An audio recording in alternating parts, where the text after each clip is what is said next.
We start with the lock ring, and because it has reverse threads, it opens clockwise.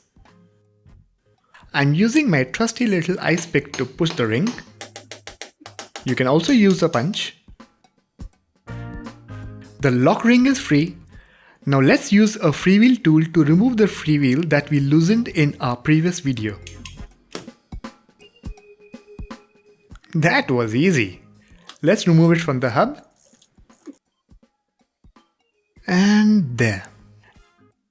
It desperately needs a deep clean. Let's take it apart. There are many small bearings inside that may fall and go all over the place. With a tray, you won't have to worry about losing them.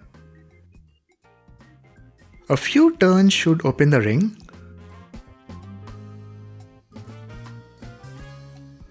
That's it. You can see it has a bearing race. These are the top bearings. Push out the engaging mechanism. Drop all the bearings. With that, we set our cogs free, and here you can see the ratchet teeth. Some more bearings. And you can see how much dirt has accumulated here.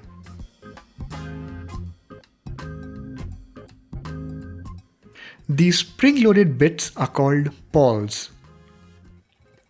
We'll see how this works very soon. These washers are called shims. They are paper thin and must be handled with caution so they don't bend. Let's keep these safely. And for the bearings, we have our special guest, Tony. He lives on my fridge, but today he's here to keep our bearings safe. Along with Tony, we have another friend who you'll meet later.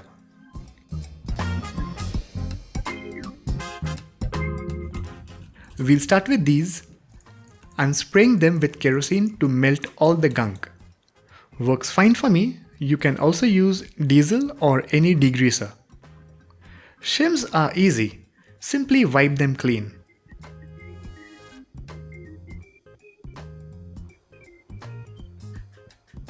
Scrub off all that gunk.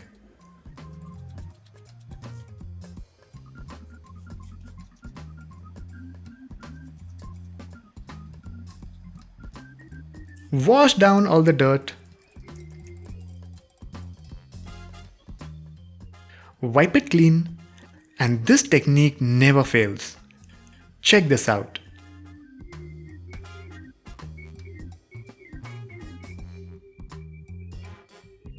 This needs a lot of cleaning inside out.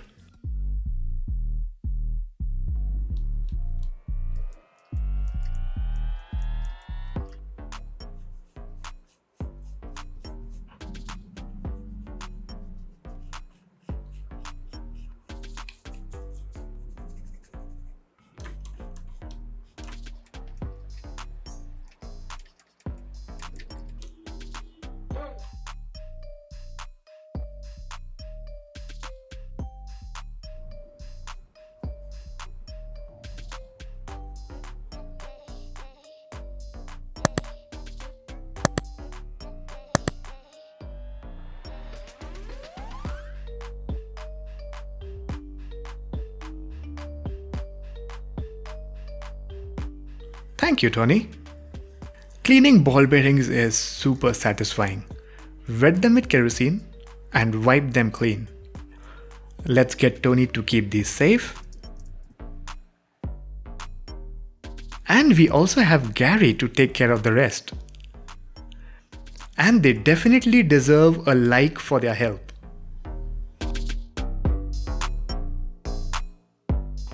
Now let's clean this big boy. It's layered with grime. The surface between the cogs is most affected because it's out of sight and hard to reach. Let's get working. Kerosene bath And let's smear it into the tightest of spots to loosen all the dirt.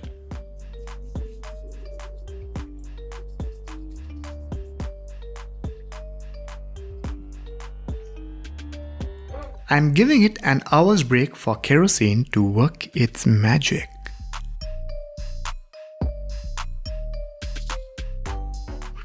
Time for a good scrub.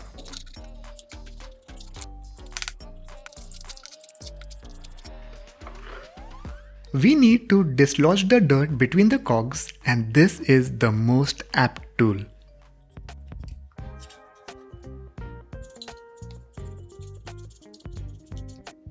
See that?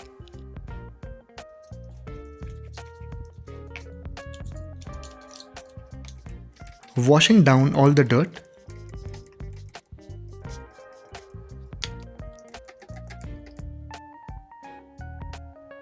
Soak up as much as you can. No need to be perfect here because this is not the final step.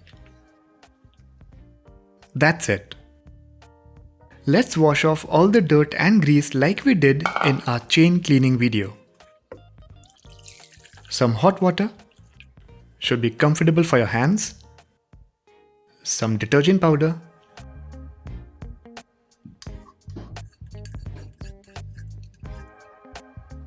Dunk the Freewheel and the caustic soda in the detergent will pull out all the oil and dirt.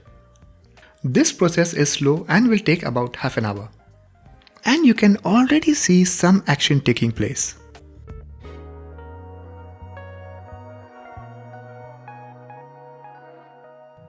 That's it. Remove the Freewheel. Round 2. This time let's scrub it in detergent solution to remove any dirt that may be remaining.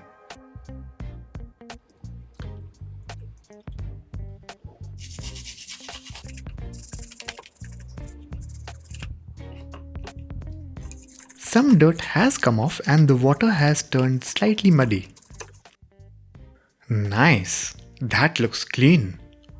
Rinse in clean water to wash off the soap.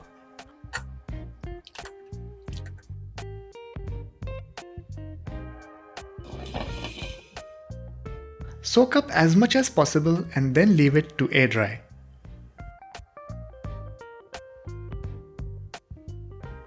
All the hard work paid off really well. It's absolutely clean to my standards.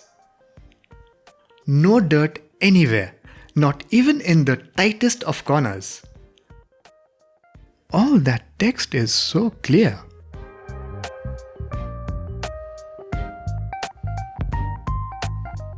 That's the Freewheel body, and you can see the ratchet teeth in the center.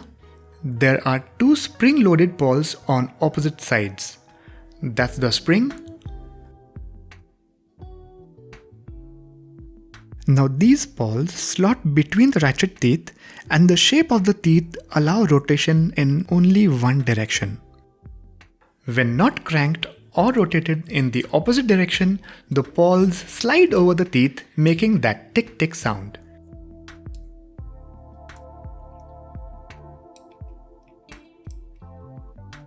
That's when you pedal,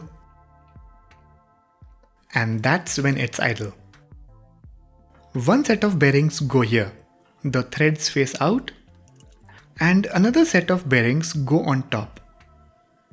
And over this goes the lock ring. That's the lock ring, and remember that the threads are reverse, so it tightens this way, anti-clockwise, and opens clockwise. That said, let's get ready to assemble our Freewheel.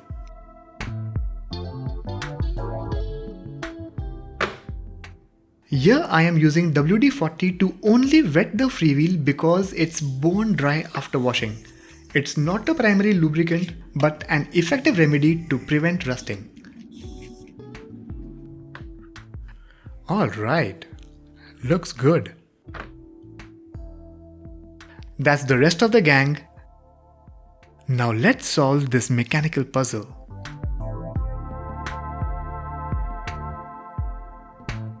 Let's add some grease to the bearing race.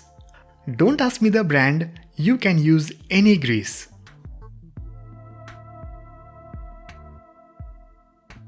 This will keep the bearings glued in place.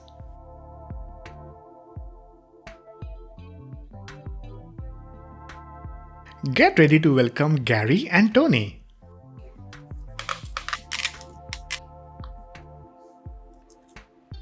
Thanks guys. Let's load the bearings.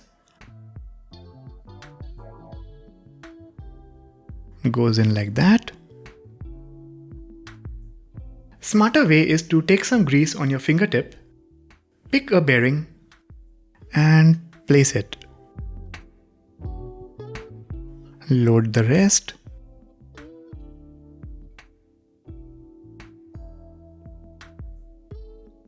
And there.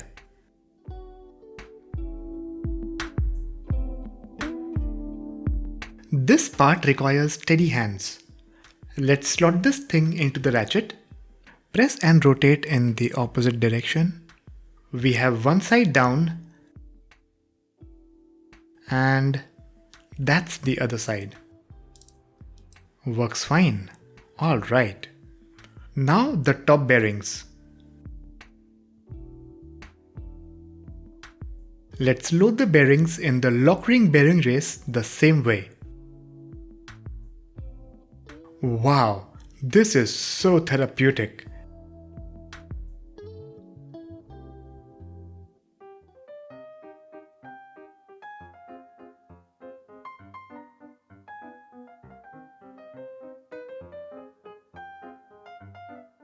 These shims will go in first. Okay. Some gear oil for lubrication.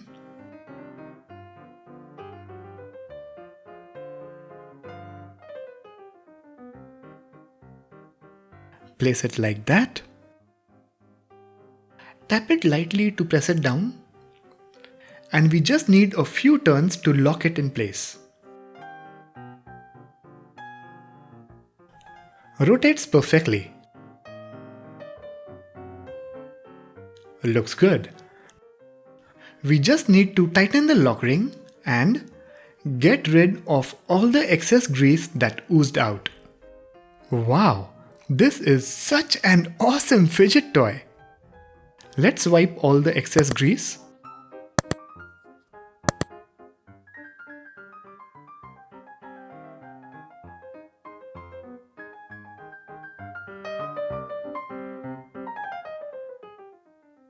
Fit the freewheel on the hub.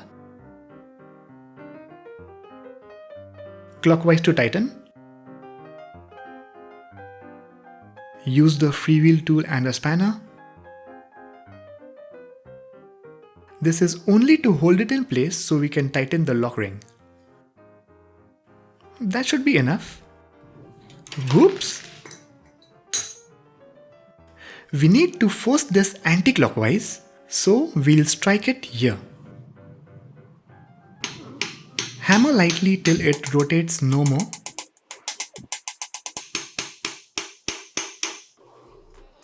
And that's finally it. Yes, it's ready to take you places.